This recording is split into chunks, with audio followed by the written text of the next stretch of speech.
Members of Congress, I have the high privilege and the distinct honor of presenting to you His Excellency Benjamin Netanyahu, Prime Minister of Israel.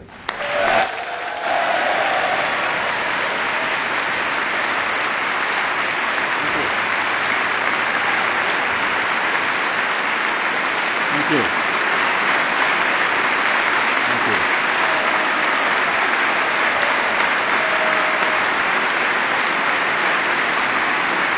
Thank you very much. Thank you.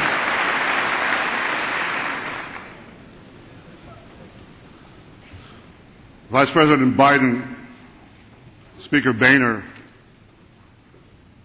distinguished senators, members of the House, honored guests, I'm deeply moved by this warm welcome. And I'm deeply honored that you've given me the opportunity to address Congress a second time. Mr. Vice President, do you remember the time that we were the new kids in town?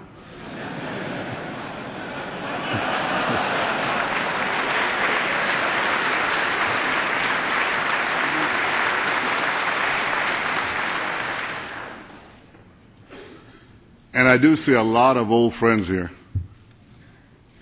And I see a lot of new friends of Israel here as well. Democrats and Republicans alike.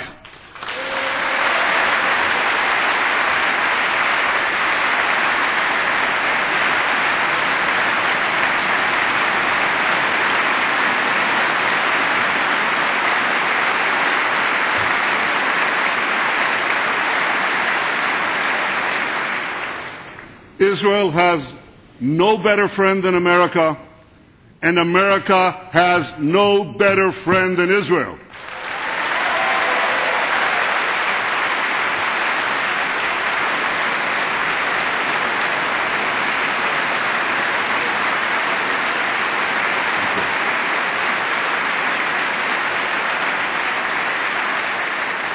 We stand together to defend democracy. We stand together to advance peace. We stand together to fight terrorism. Congratulations, America. Congratulations, Mr. President. You got bin Laden. Good riddance.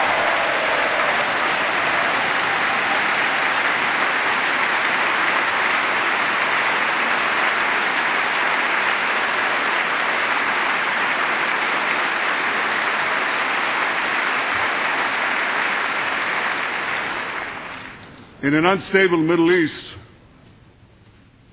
Israel is the one anchor of stability. In a region of shifting alliances, Israel is America's unwavering ally. Israel has always been pro-American. Israel will always be pro-American.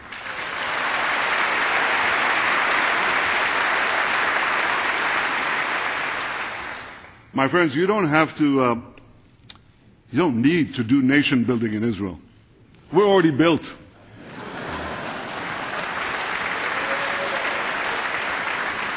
You don't need to export democracy to Israel. We've already got it. And you don't need to send American troops to Israel. We defend ourselves.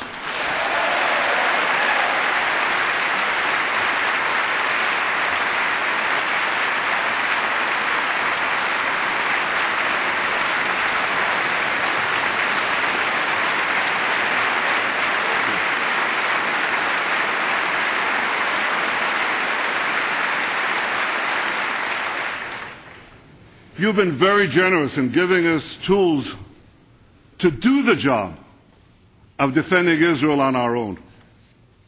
Thank you all, and thank you, President Obama, for your steadfast commitment to Israel's security. I know economic times are tough. I deeply appreciate this.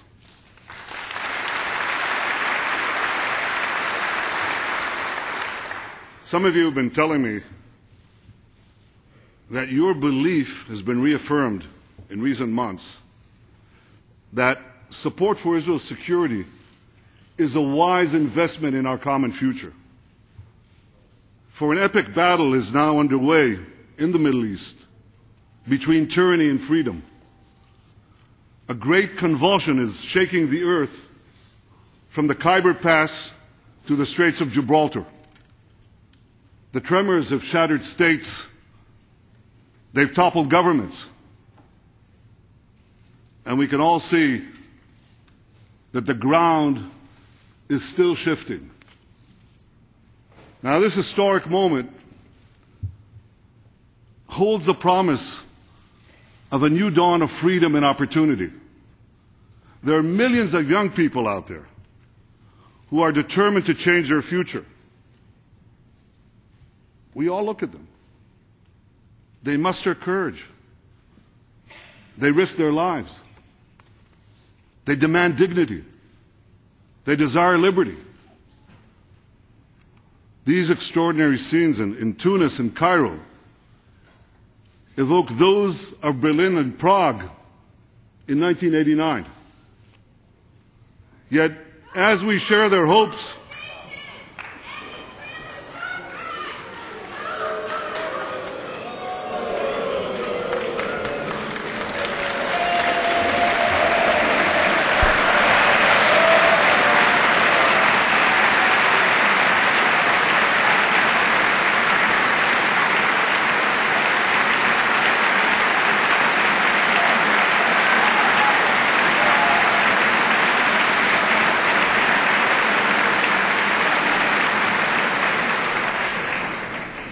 you know, I take it as a badge of honor, and so should you, that in our free societies you can have protests. You can't have these protests in the farcical parliaments in Tehran or in Tripoli. This is real democracy.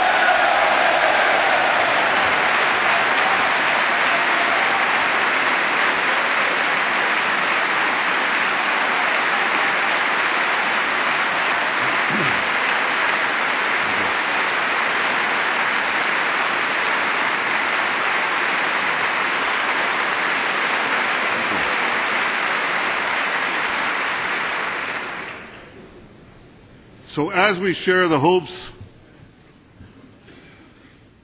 of these young people throughout the Middle East and Iran, that they'll be able to do what that young woman just did. I think she's young. I couldn't see quite that far. We must also remember that those hopes could be snuffed out, as they were in Tehran in 1979. You remember what happened then. The brief democratic spring in Tehran was cut short by a ferocious and unforgiving tyranny. And it's this same tyranny that smothered Lebanon's democratic Cedar Revolution and inflicted on that long-suffering country the medieval rule of Hezbollah. So today, the Middle East stands at a fateful crossroads.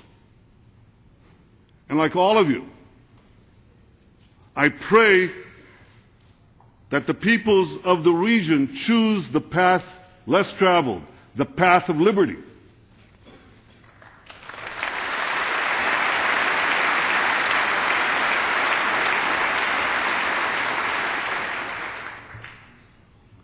No one knows what this path consists of better than you. Nobody. This path of liberty is not paved by elections alone. It's paved when governments permit protests in town squares, when limits are placed on the powers of rulers, when judges are beholden to laws and not men, and when human rights cannot be crushed by tribal loyalties or mob rule. Israel has always embraced this path in a Middle East that has long rejected it. In a region where women are stoned, gays are hanged, Christians are persecuted, Israel stands out. It is different. And this was seen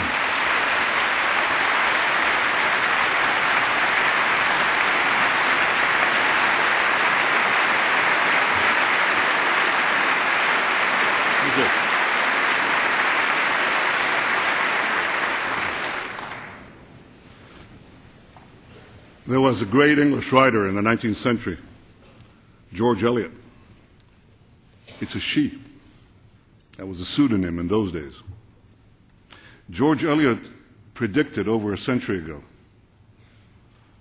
that once established, the Jewish state, here's what she said, the Jewish state will shine like a bright star of freedom amid the despotisms of the East. Well, she was right. We have a free press, independent courts, an open economy, rambunctious parliamentary debates. Now don't laugh. You see, you think you're tough on one another here in Congress? Come spend a day in the Knesset. Be my guest.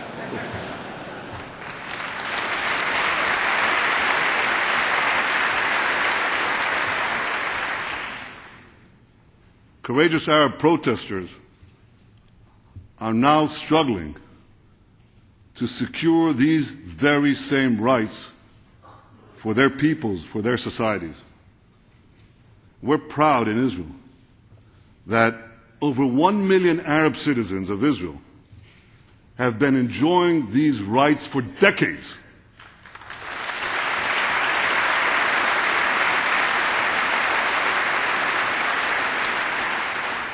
Of the 300 million Arabs in the Middle East and North Africa, only Israel's Arab citizens enjoy real democratic rights. Now, I want you to stop for a second and think about that. Of those 300 million Arabs, less than 0.5% are truly free, and they're all citizens of Israel.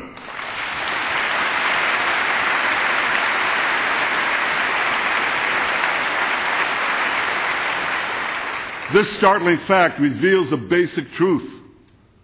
Israel is not what is wrong about the Middle East. Israel is what is right about the Middle East.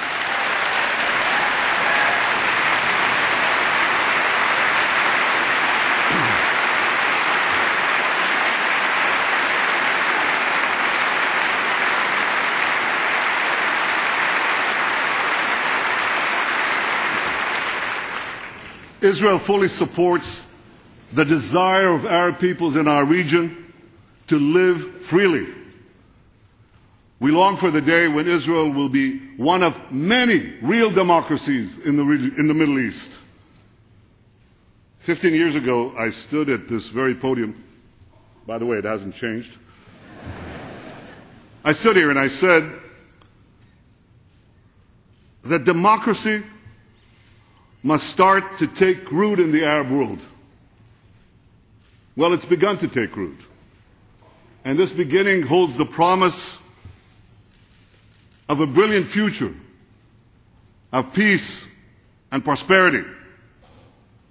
Because I believe that a Middle East that is genuinely democratic will be a Middle East truly at peace.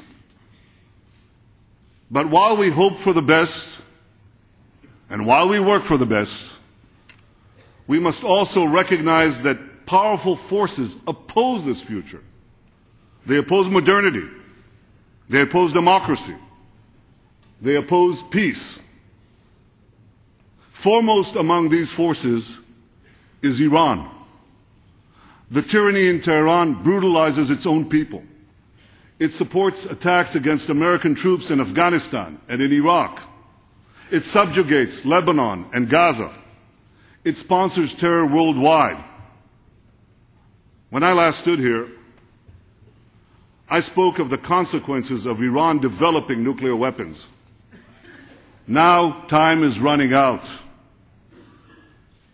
The hinge of history may soon turn.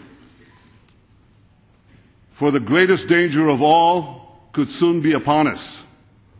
A militant Islamic regime armed with nuclear weapons. Militant Islam threatens the world. It threatens Islam. Now, I have no doubt, I'm absolutely convinced, that it will ultimately be defeated. I believe it will eventually succumb to the forces of freedom and progress. It depends on cloistering young minds for a given amount of years. And the process of opening up information will ultimately defeat this movement. But like other fanaticisms that were doomed to fail, militant Islam could exact an horrific price from all of us before its eventual demise. A nuclear-armed Iran would ignite a nuclear arms race in the Middle East. It would give terrorists a nuclear umbrella. It would make the nightmare of nuclear terrorism a clear and present danger throughout the world. I want you to understand what this means, because if we don't stop it, it's coming. They could put a bomb anywhere. They could put it in a missile. They're working on missiles that could reach this city. They could put it on a ship inside a container, could reach every port. They could eventually put it in a suitcase or in a subway.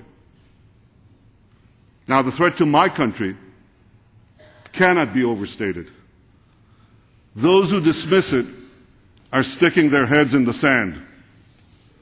Less than 7 decades after 6 million Jews were murdered, Iran's leaders deny the Holocaust of the Jewish people while calling for the annihilation of the Jewish state. Leaders who spew such venom should be banned from every respectable forum on the planet.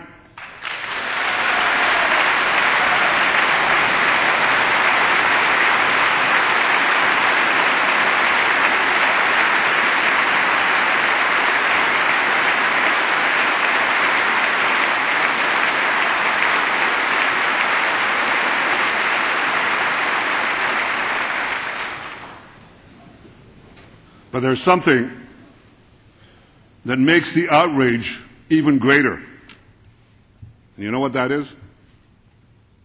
It's the lack of outrage. Because in much of the international community,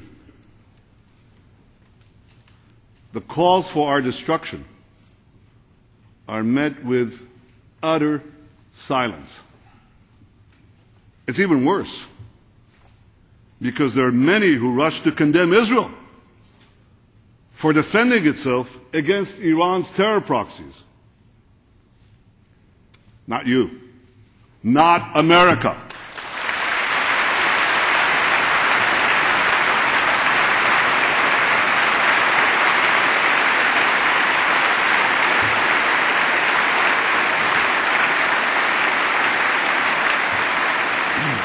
You've acted differently. You've condemned the Iranian regime for its genocidal aims. You've passed tough sanctions against Iran. History will salute you, America.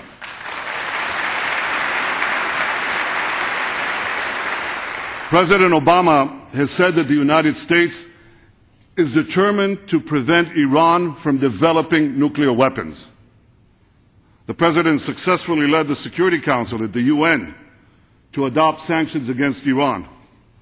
You and Congress passed even tougher sanctions. Now, these words and deeds are vitally important. Yet the Ayatollah regime briefly suspended its nuclear weapons program only once, in 2003, when it feared the possibility of military action. And that same year, Muammar Gaddafi gave up his nuclear weapons program, and for the same reason. The more Iran believes that all options are on the table, the less the chance of confrontation.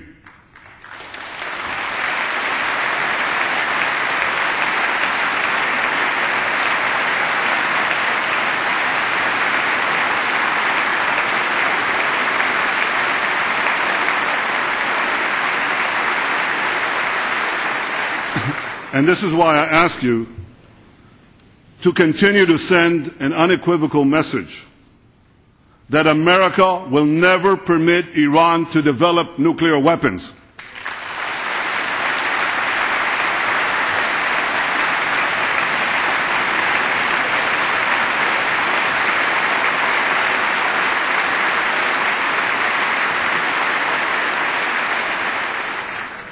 Now, as for Israel, if history has taught the Jewish people anything, it is that we must take calls for our destruction seriously. We are a nation that rose from the ashes of the Holocaust.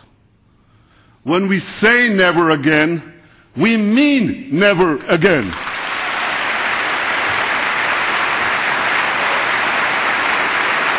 Israel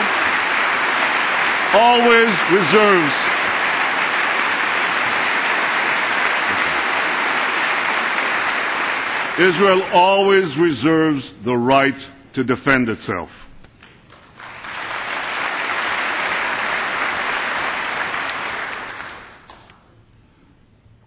My friends, while Israel will be ever vigilant in its defense,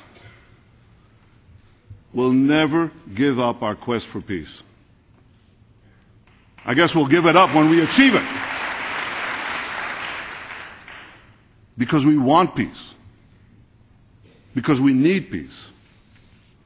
Now, we've achieved historic peace agreements with Egypt and Jordan, and these have held up for decades.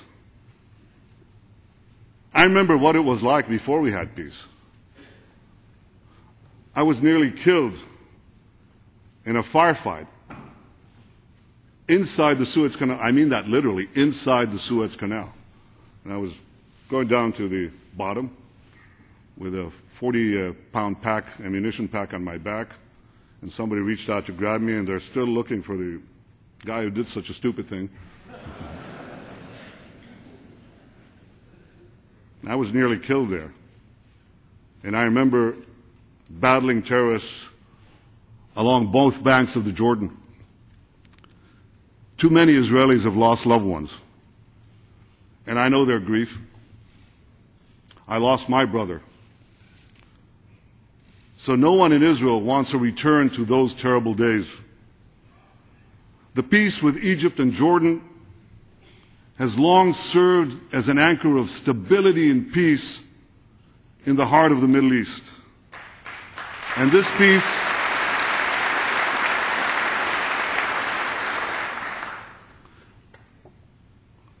should be bolstered by economic and political support to all those who remain committed to peace.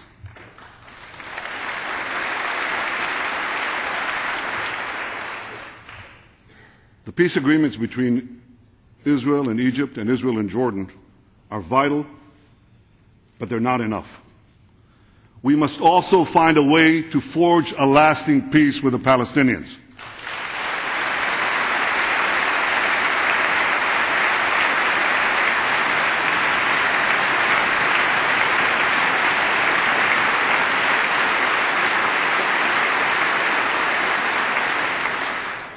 Two years ago, I publicly committed to a solution of two states for two peoples, a Palestinian state alongside a Jewish state.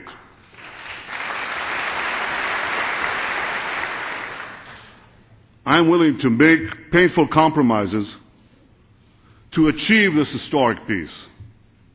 As the leader of Israel, it's my responsibility to lead my people to peace. Now, this is not easy for me.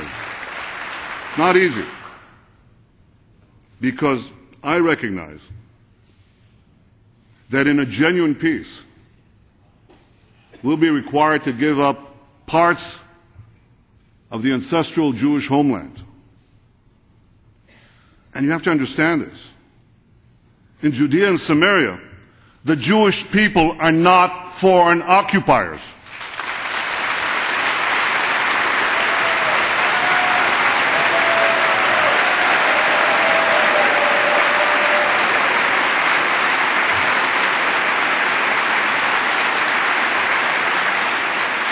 We're not the British in India. We're not the Belgians in the Congo. This is the land of our forefathers, the land of Israel, to which Abraham brought the idea of one God, where David set out to confront Goliath, and where Isaiah saw a vision of eternal peace. No distortion of history. And boy, am I reading a lot of distortions of history lately, old and new. No distortion of history could deny the 4,000-year-old bond between the Jewish people and the Jewish land.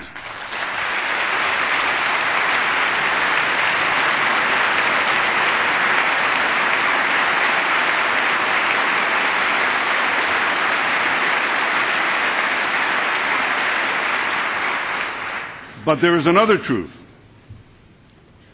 The Palestinians share this small land with us. We seek a peace in which there'll be neither Israel's subjects nor its citizens. They should enjoy a national life of dignity as a free, viable, and independent people living in their own state.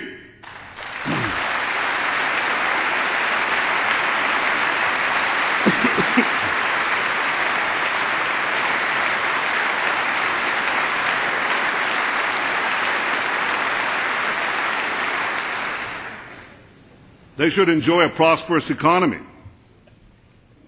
where their creativity and initiative can flourish. Now, we've already seen the beginnings of what is possible. In the last 2 years, the Palestinians have begun to build a better life for themselves.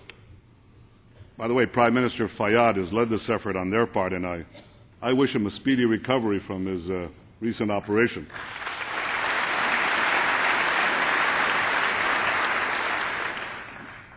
We've helped on our side. We've helped the Palestinian economic growth by removing hundreds of barriers and roadblocks to the free flow of goods and people. And the results have been nothing short of remarkable. The Palestinian economy is booming. It's growing by more than 10% a year. And Palestinian cities, they look very different today than what they looked just a few years ago. They have shopping malls, movie theaters, restaurants, banks. They even have e-businesses, but you can't see that when you visit them. That's what they have. It's a great change. And all of this is happening without peace. So imagine what could happen with peace.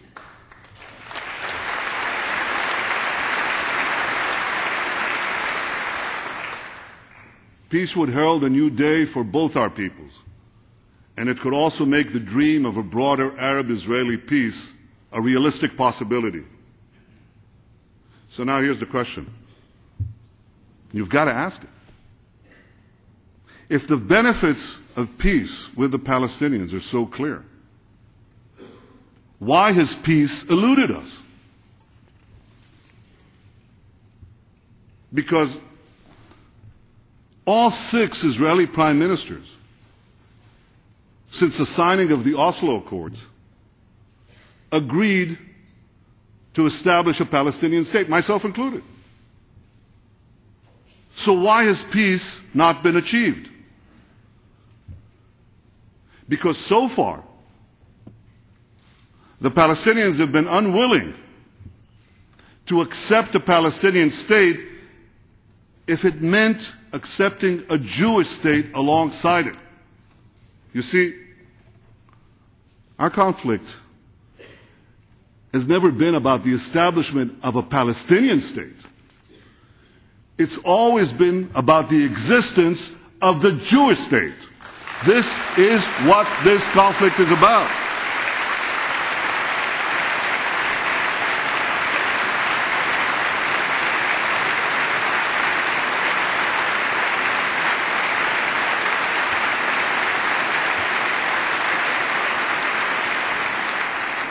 In 1947, the UN voted to partition the land into a Jewish state and an Arab state.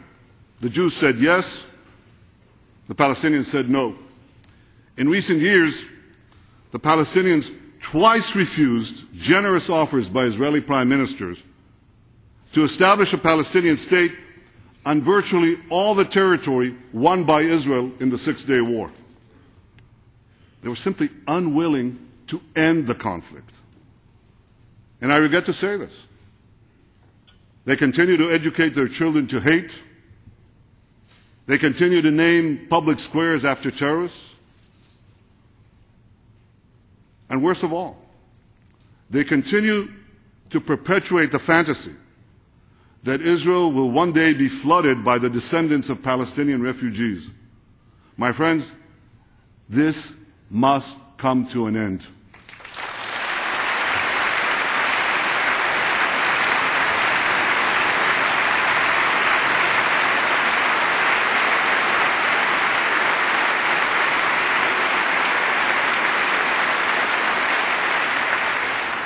President Abbas must do what I have done. I stood before my people, and I told you it wasn't easy for me. I stood before my people and I said, I will accept a Palestinian state. It's time for President Abbas to stand before his people and say, I will accept a Jewish state.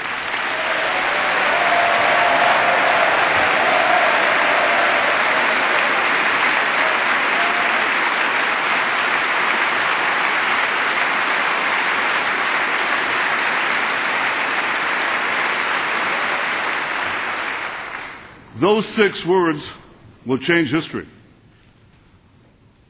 They'll make it clear to the Palestinians that this conflict must come to an end, that they're not building a Palestinian state to continue the conflict with Israel, but to end it. And those 6 words will convince the people of Israel that they have a true partner for peace. With such a partner, the Palestinian, or rather the Israeli people, will be prepared to make a far-reaching compromise. I will be prepared to make a far-reaching compromise.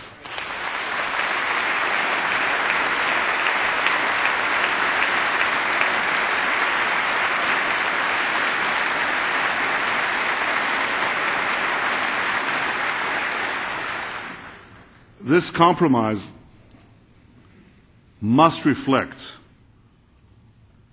the dramatic demographic changes that have occurred since 1967.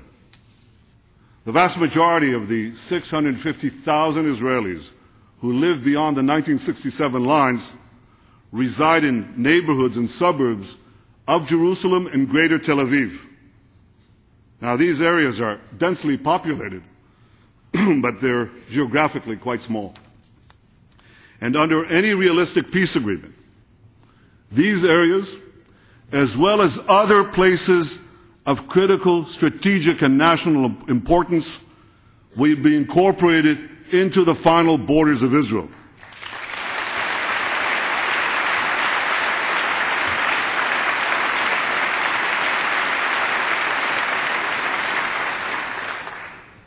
The status of the settlements will be decided only in negotiations.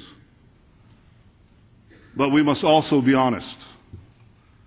So I'm saying today something that should be said publicly by all those who are serious about peace.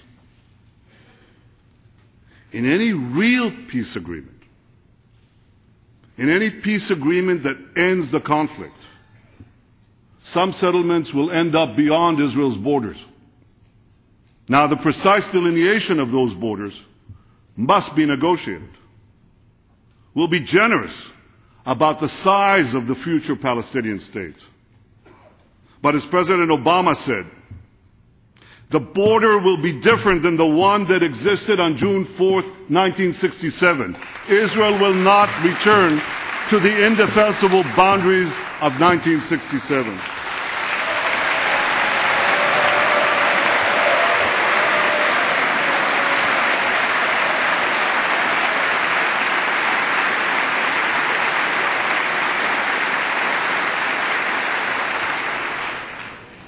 So I want to be very clear on this point.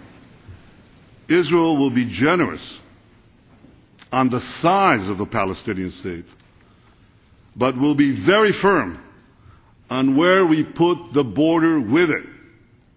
This is an important principle. Shouldn't be lost. We recognize that a Palestinian state must be big enough to be viable, to be independent, to be prosperous. All of you, and the President too, have referred to Israel as the homeland of the Jewish people. Just as you've been talking about a future Palestinian state is the homeland of the Palestinian people. Well, Jews from around the world have a right to immigrate to the one and only Jewish state. And Palestinians from around the world should have a right to immigrate, if they so choose, to a Palestinian state. And here's what this means. It means that the Palestinian refugee problem will be resolved outside the borders of Israel.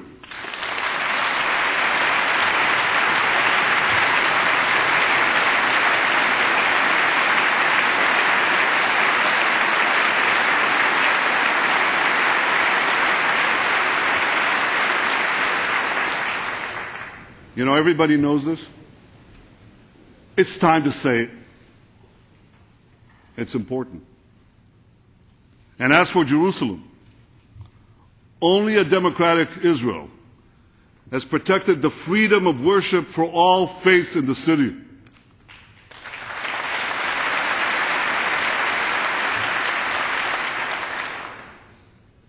Throughout the millennial history of the Jewish capital, the only time that Jews, Christians, and Muslims could worship freely, could have unfettered access to their holy sites, has been during Israel's sovereignty over Jerusalem.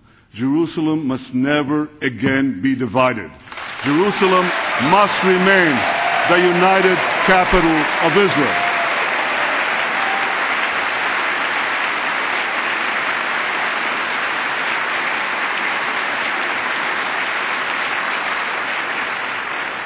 I know this is a difficult issue for Palestinians, but I believe that with creativity and with goodwill, a solution can be found. So this is the peace I plan to forge with a Palestinian partner committed to peace.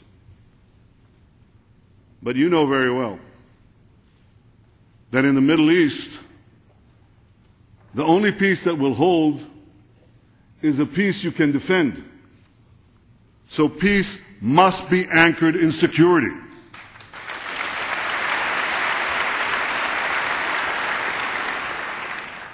In recent years, Israel withdrew from South Lebanon and from Gaza. We thought we'd get peace. That's not what we got. We got 12,000 rockets fired from those areas on our cities, on our children, by Hezbollah and Hamas. The UN peacekeepers in Lebanon, they failed to prevent the smuggling of this weaponry. The European observers in Gaza, they evaporated overnight. So if Israel simply walked out of the territories, the flow of weapons into a future Palestinian state would be unchecked.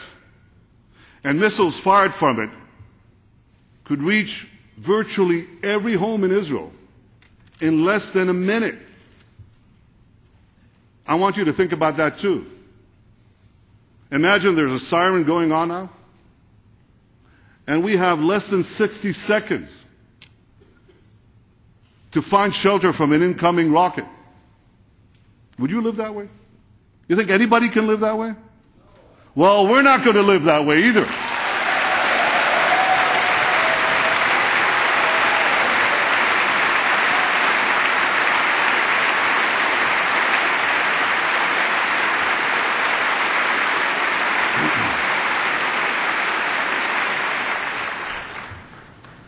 The truth is that Israel needs unique security arrangements because of its unique size. It's one of the smallest countries in the world. Mr. Vice President, I'll grant you this. It's bigger than Delaware. It's even bigger than Rhode Island, but that's about it. Israel on the 1967 lines would be half the width of the Washington Beltway. Now here's a bit of nostalgia. I came to Washington 30 years ago as a young diplomat. It took me a while, but I finally figured it out. There is an America beyond the Beltway.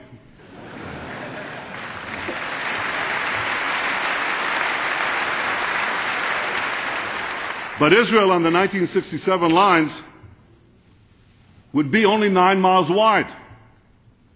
So much for strategic depth.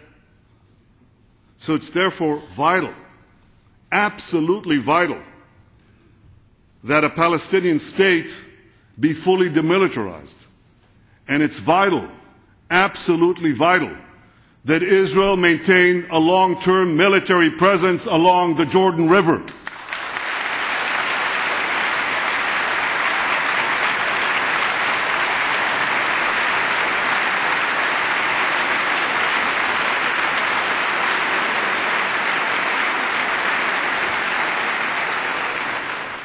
Solid security arrangements on the ground are necessary not only to protect the peace, they're necessary to protect Israel in case the peace unravels. Because in our unstable region, no one can guarantee that our peace partners today will be there tomorrow. And my friends, when I say tomorrow, I don't mean some distant time in the future. I mean tomorrow.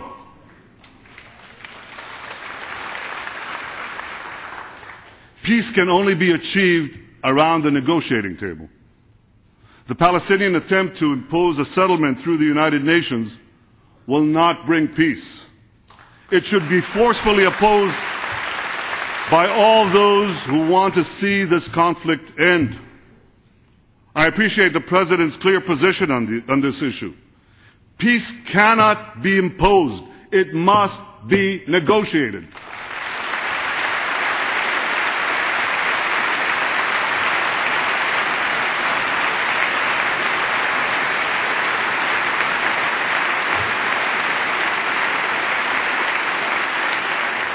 But peace can only be negotiated with partners committed to peace. And Hamas is not a partner for peace. Hamas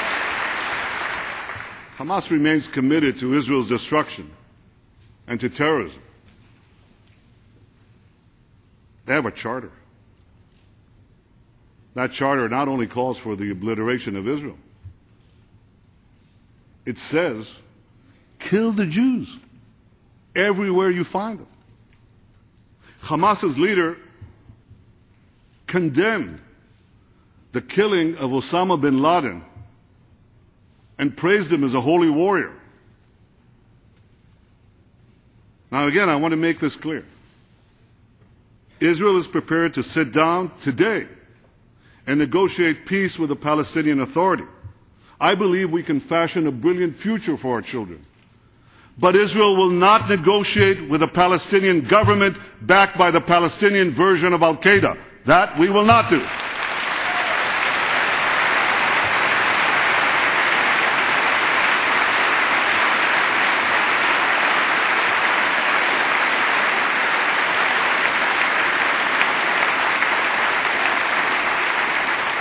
So I say to President Abbas, tear up your pact with Hamas. Sit down and negotiate. Make peace with a Jewish state.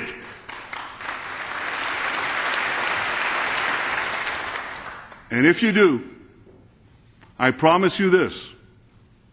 Israel will not be the last country to welcome a Palestinian state as a new member of the United Nations. It will be the first to do so.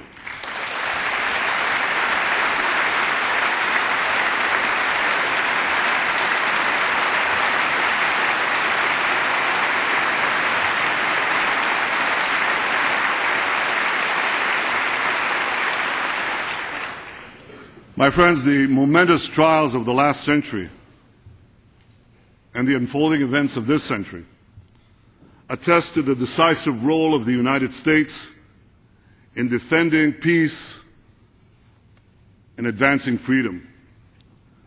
Providence entrusted the United States to be the guardian of liberty. All people who cherish freedom owe a profound debt of gratitude to your great nation.